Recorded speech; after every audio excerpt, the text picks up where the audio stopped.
Growing up, I always felt like I was playing a rigged game. My parents, Jane and Rick, had an unspoken rule.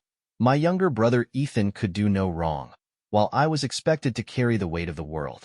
Ethan's mistakes were teachable moments, or just ignored completely. Mine? They were catastrophes. If I brought home a B+ instead of an A, there'd be a long lecture about wasted potential. Meanwhile, Ethan barely passed most of his classes, and they'd say, "At least he's trying." That dynamic didn't disappear when we got older. If anything, it got worse. I moved out at 18, worked 2 jobs, and put myself through college. My parents never offered to help, but honestly, I didn't expect them to. By then, I knew better. Ethan, on the other hand, stayed home well into his mid-20s, going from one dead-end job to another and living off the bank of mom and dad. He never worried about rent or bills because they covered it all. When he got fired or quit, again, it was never his fault. The boss didn't like me, or that place was toxic, he'd say. My parents would nod sympathetically, ready to fix whatever problem came next. Fast forward to a couple of weeks ago. I was settling into a quiet evening after work when my mom called. That alone was weird. She almost never calls unless she needs something. I answered, and she started with this overly sweet tone that set off alarm bells immediately. "Hi, sweetie. How's work? Are you eating enough? Have you been getting outside?" It was so out of character that I almost laughed.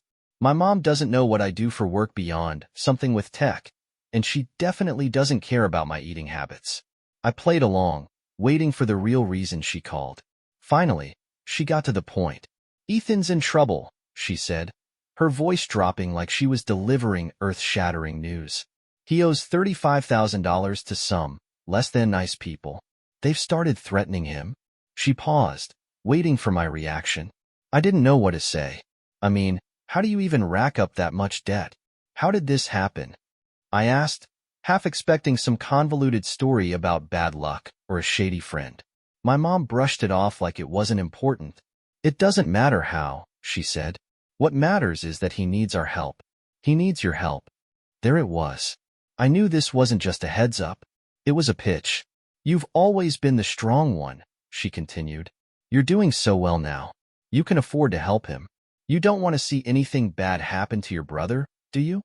I was stunned. "I can't just give Ethan $35,000, I said flatly. "That's not something I can do." She didn't miss a beat. Her tone changed instantly, flipping from sweet to angry. "You're being selfish," she snapped. "He's your brother. Family helps family. If you turn your back on him now, and something terrible happens, how will you live with yourself?" I could feel my chest tightening. This was classic mom, laying on the guilt like it was her second job. "I'm sorry, but I can't do it," I said, trying to keep my voice steady. "Ethan's an adult. He got himself into this, and he needs to figure it out." She was furious. "Do you want his blood on your hands?" she yelled, as if this was somehow my fault. At that point, I'd had enough. I told her I had to go and hung up before she could say anything else. Afterward, I sat there for a while, staring at my phone. My hands were shaking, and I felt like I couldn't breathe.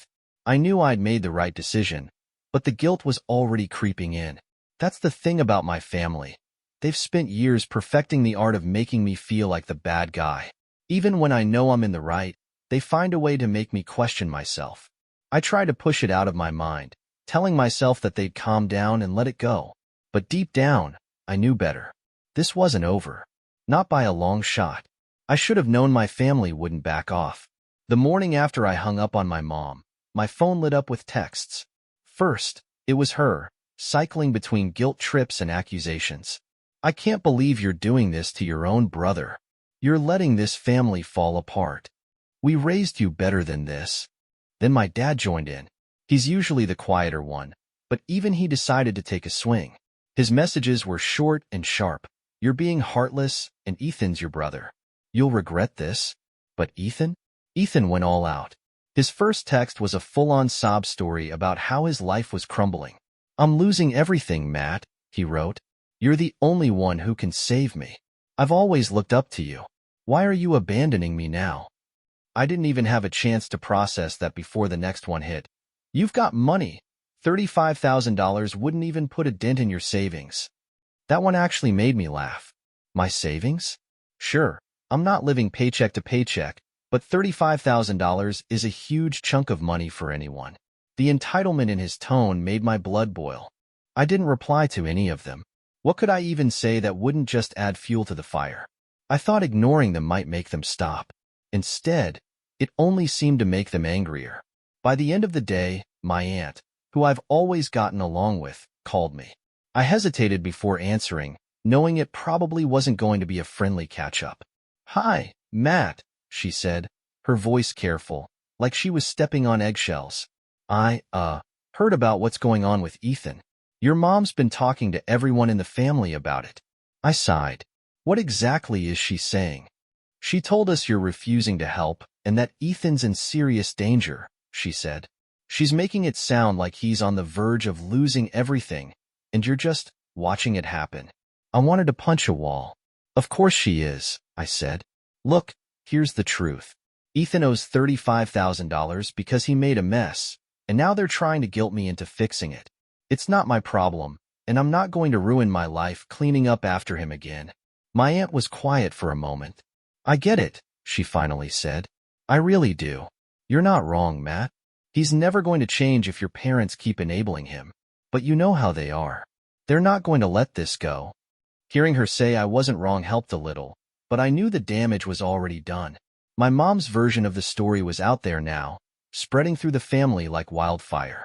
Sure enough, by the next day, I was getting texts from cousins and even a couple of family friends. Some were vague. "You should really think about what family means." Others were outright nasty. One cousin called me selfish and said I was acting like I was too good for the family now. I ignored all of it, but the constant notifications were exhausting. Then things took a turn I didn't expect. A few days later, I got a call from my bank. At first, I thought it was a scam, but the person on the line explained that someone had tried to access my account using fake identification. They flagged it as suspicious, and thankfully, nothing was taken. My stomach dropped. There was only one person desperate enough to try something like that. It had to be Ethan. I asked the bank if they could give me more details, but they said they couldn't share much beyond what I already knew. They reassured me that my accounts were secure and told me to update my passwords, which I did immediately. Still, I couldn't shake the anger bubbling inside me. This wasn't just manipulation or guilt-tripping anymore. This was theft, or at least an attempt at it. I spent the rest of the day going over the situation in my head, trying to figure out what to do. Confronting Ethan felt like the only option. I needed to hear it from him directly, needed him to admit what he'd done. Maybe some part of me still wanted to believe he wouldn't actually do something like this. But deep down, I already knew the truth. This wasn't over. Not even close. By the time I pulled up to Ethan's place that evening, I was fuming. I hadn't told him I was coming. No point giving him a chance to come up with excuses. My hands were gripping the steering wheel so tightly my knuckles were white, but I forced myself to take a deep breath before getting out of the car. I needed answers, and I needed to stay calm if I was going to get them. When he opened the door, he looked surprised, but not shocked. More like he'd been expecting me eventually and was just annoyed that I showed up unannounced. He leaned against the doorframe, giving me this lazy, half-interested look. "What are you doing here?" he asked, like I just interrupted his favorite show. I didn't waste time. "Did you try to access my bank accounts?" I asked, holding up my phone with the bank alert still visible on the screen. My voice was steady, but inside, I was ready to explode. For a moment, his face froze, like he hadn't planned for this. Then he rolled his eyes, crossing his arms. "Come on, Matt. Don't be so dramatic." "Dramatic?" I snapped. "You tried to steal from me, Ethan. This isn't just some mix-up. Do you even realize how serious this is?" He shrugged, completely unfazed. "Look, nothing even happened, okay? The bank stopped it, didn't they? No harm, no foul." I stared at him, completely dumbfounded. "That's your excuse? That you didn't actually get the money? Do you even hear yourself?" He straightened up, his tone defensive now. "What choice did I have? You refused to help me.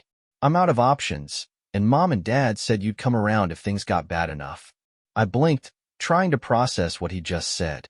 "So what, they encouraged you to do this?" They told you to commit fraud? They didn't tell me to commit fraud, he snapped back. They just said you wouldn't let me sink if you thought I was really in trouble. And guess what? I am in trouble, Matt. You're the only one who can help me. That was it. Something inside me snapped. I am not your safety net, Ethan. I'm not here to fix your screw-ups because you refuse to take responsibility for your life. You've been handed everything on a silver platter, and you still managed to blow it. And now, instead of owning up to it, you think you're entitled to steal from me? How do you not see how insane that is? He didn't even flinch. Instead, he sneered. You think you're so much better than me, don't you? Just because you've got a nice job and a decent place to live, you think you can sit there and judge me? You wouldn't even have all that if it weren't for Mom and Dad. I laughed, but it wasn't a happy laugh. It was the kind of laugh you let out when you've hit your limit. Mom and Dad didn't do a damn thing for me, Ethan. I moved out at 18.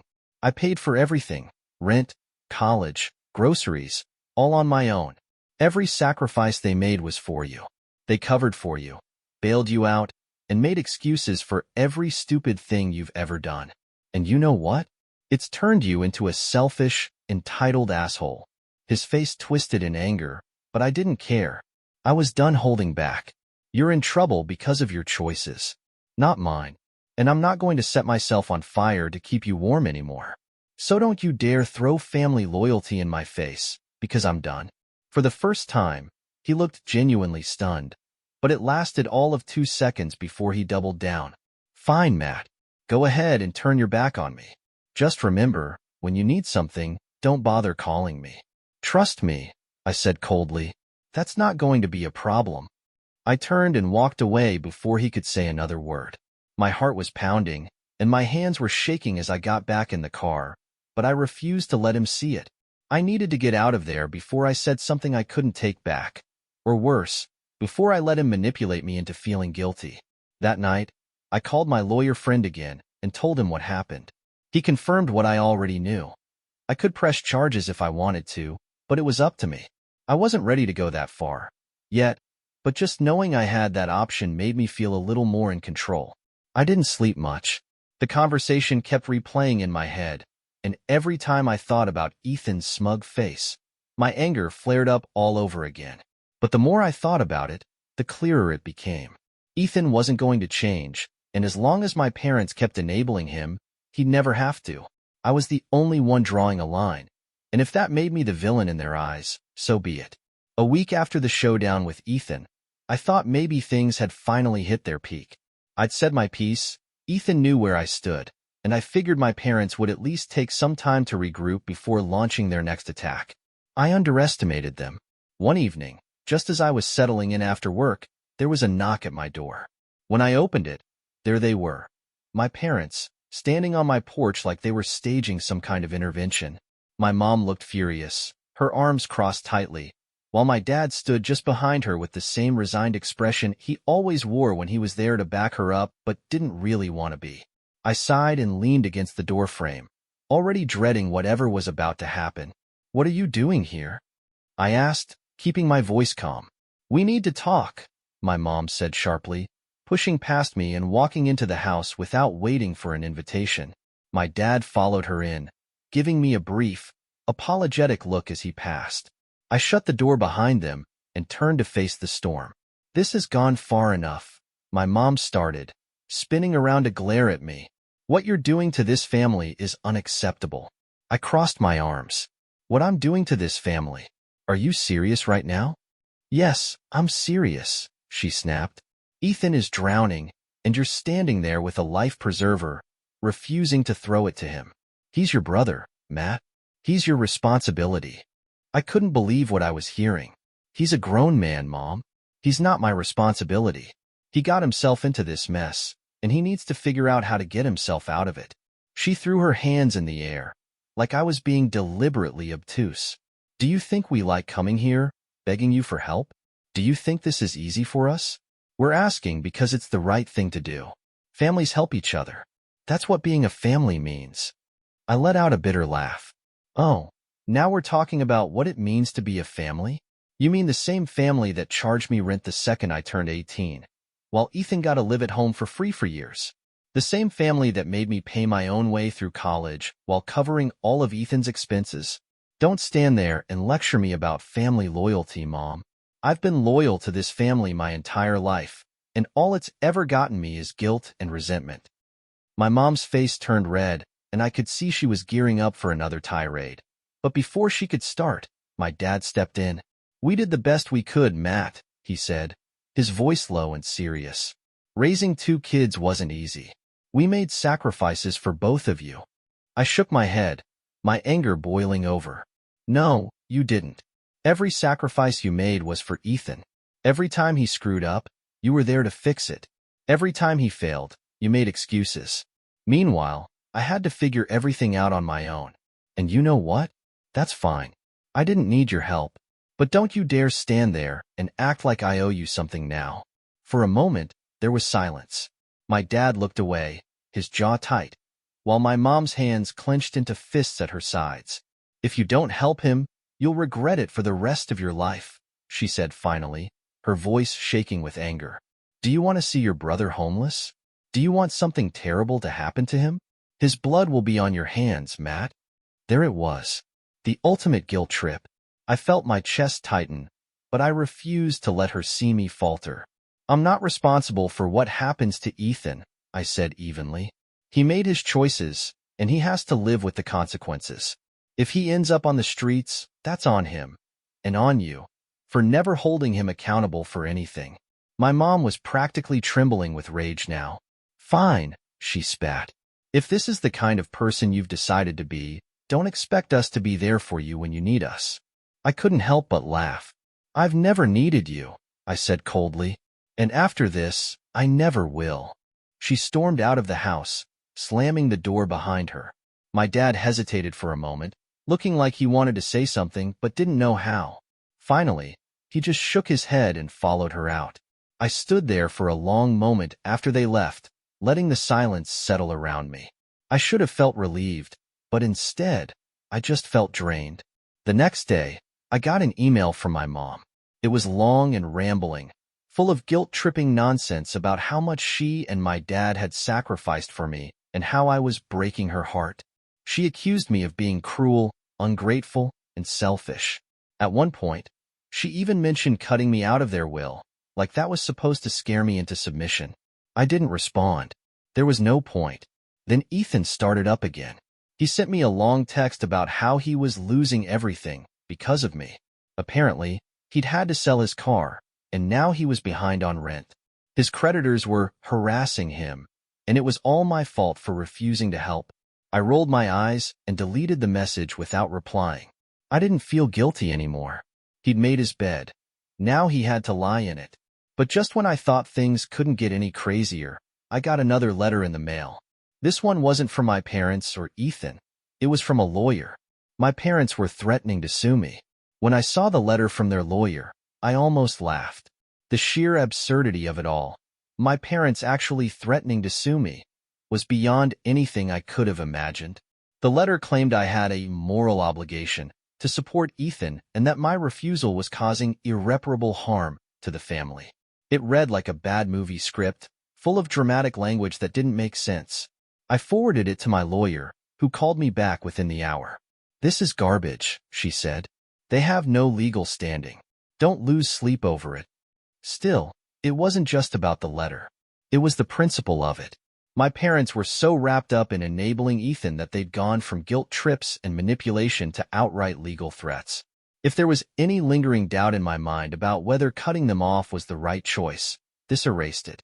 They weren't going to stop. I needed to take control before they dragged me any further into their chaos. The first step was cutting off every point of contact. I blocked their numbers, unfollowed and blocked them on social media, and even set up filters in my email to send their messages straight to the trash. I let my lawyer know to handle any further correspondence from their side. For the first time in years, I felt like I was taking back control. But of course, they weren't going to make it easy. A few days after I blocked them, my mom started calling me from unknown numbers. She left these long, rambling voicemails about how I was tearing the family apart and how she just wanted to talk like adults. In one message, she even said, "We can fix this, Matt. Just come to dinner, and we'll sort everything out. I didn't listen to the rest. I just deleted it. There was nothing to sort out. I wasn't going to sit down at a table where they'd ambush me with more guilt trips and demands. The next week, the letters started arriving. They must have gone straight from their lawyer's office to the post office because the first one showed up just 2 days after the voicemail. At first, the letters were full of the same emotional manipulation. Paragraphs about how much they'd sacrificed for me, how I was betraying the family, and how Ethan was on the verge of losing everything. My dad's letters were shorter and angrier, full of phrases like, "You've forgotten where you came from," and "You're acting like you're too good for your own family." I didn't bother responding. Every letter went straight into a drawer I'd mentally labeled evidence, just in case I needed it later. Then things got worse. My mom's tone shifted from guilt to desperation. Her letters became borderline unhinged, filled with vague threats like, "You'll regret this when it's too late," and "You're making a mistake you can never take back." My dad's letters, meanwhile, turned nastier. One of them outright accused me of ruining Ethan's life and being a disgrace to the family. The audacity of it all was almost funny. Almost. And then, as if the letters and voicemails weren't enough, my mom took things to the next level. She showed up at my office. It was a Thursday afternoon, and I was in a meeting when the receptionist called me. "Hi, Matt," she said nervously. "There's someone here asking for you. She says she's your mother." My stomach dropped. I told the receptionist to tell her I wasn't available, but before she could hang up, I heard yelling in the background. Matthew, I know you're in there. You can't ignore me forever." I excused myself from the meeting and went to the mezzanine where I could see the lobby without being seen. Sure enough, there was my mom, standing at the front desk and causing a scene. She was shouting at the receptionist, demanding to see me, and ranting about how I was destroying this family. People in the lobby were staring, and the poor receptionist looked like she wanted to disappear. I was frozen, torn between wanting to go down there and knowing it would only make things worse. Eventually, security stepped in and escorted her out. She was still yelling as they led her to the door, throwing out phrases like, "You're an ungrateful son," and "We're your parents. You owe us." The whole thing was humiliating. My coworkers didn't say anything afterward, but their awkward glances said enough. That night, I hit my breaking point. I called a different lawyer, someone who specialized in family law, and explained everything that had been happening. She listened patiently, asked a few sharp questions, and then said, "You need to send a cease and desist letter. Make it clear that if they contact you again, you'll take legal action. It's the only way to protect yourself." The next morning, we drafted the letter. It was straightforward and firm, outlining every instance of harassment and making it clear that further contact would result in legal consequences. We sent it to my parents, Ethan, and even their lawyer. I didn't expect them to actually stop, but to my surprise, the letter worked. The calls, the letters, the nonsense, it all stopped. For the first time in months, I felt like I could breathe. But the damage had already been done. I wasn't just cutting them off for now. I knew it had to be permanent. There was no coming back from this. They'd crossed too many lines, and I wasn't going to let them back into my life. 6 months have passed since I sent the cease and desist letter, and my life is finally quiet. No more calls, no more letters, no more chaos. It's strange how much space peace can take up when you're used to living under constant stress. Cutting them off wasn't easy, but it was necessary. Ethan is still struggling from what I've heard through the grapevine. He lost his apartment and moved in with a friend, and he's working some part-time job that barely covers his expenses. My parents, predictably, are still telling anyone who will listen that I'm the villain who abandoned the family. I used to care what people thought, but now, let them talk. Their version of events doesn't matter to me anymore. In the meantime, I've been rebuilding. Work has been going great.